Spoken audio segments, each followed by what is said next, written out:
Hello everybody, this is Dave Dugdale, learningdslrvideo.com, and my site is 1 year old today. Pretty amazing. Before I get started with the whole gray card, white card tutorial, I thought it'd be kind of interesting to give you a few stats from the past year. I've done 134 videos. I've had over 2,000 comments on my blog. 40% of you guys are Mac users, which I guess the other 60 are Windows users for the most part, and a few Linux people in there as well, I'm sure. All of you, this is probably a no-brainer, but all of you used extremely high-res resolution monitors. 35% of you guys are from foreign countries, which is just amazing.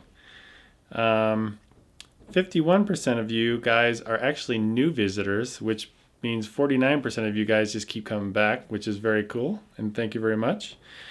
My number one, my top three posts that I did this past year are, the first one is my AGC hack video that I did. The other one is my slow motion, where I took 60 frames per second and showed you how to make it into 24 frames per second slow motion.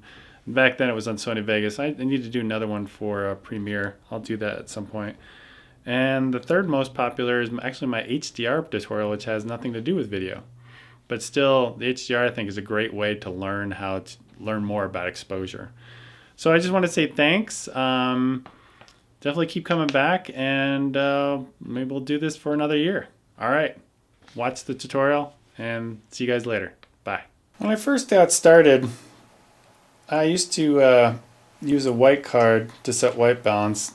I'd take a picture, go to menu, custom white balance, say OK, and then you'd have to remember to go back and set the white balance to custom.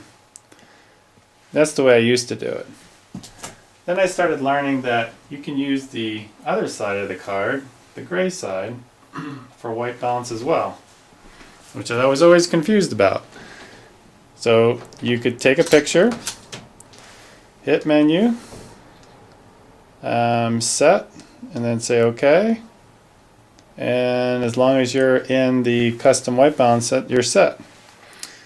And you can see by this spike right here on Magic Lantern that I'm pretty much have a nice white balance. If I saw 3 distinct colors right there, then I would know that the white balance was off. But another way to do it is to use Magic Lantern by pressing the delete button, and under white balance you've got an auto, which is by hitting the Q button, and you'll see how it settles out here at 5200 Kelvin. When you're done, just hit the delete button, and then you'll see that I've got a nice clean spike right there. A little bit quicker, just yet another way to set white balance. I was always confused if you had to use a gray card or a white card. Well, apparently you can use both from what I can see.